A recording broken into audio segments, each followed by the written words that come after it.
Okay, something really funny. I just got off the trailhead at Donner Ski Ranch, and I'm headed there right now.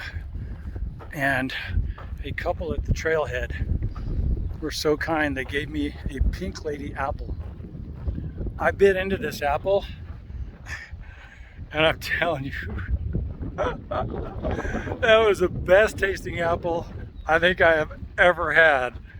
And I'm sure it's a combination of a good apple and my starvation and my desire for fruit, but it was so good. My mouth just exploded with flavor and juice, my thirst being quenched, and taste buds exploding, and sweetness and crispness, and oh my gosh, so absolutely delightful. So to those trail angels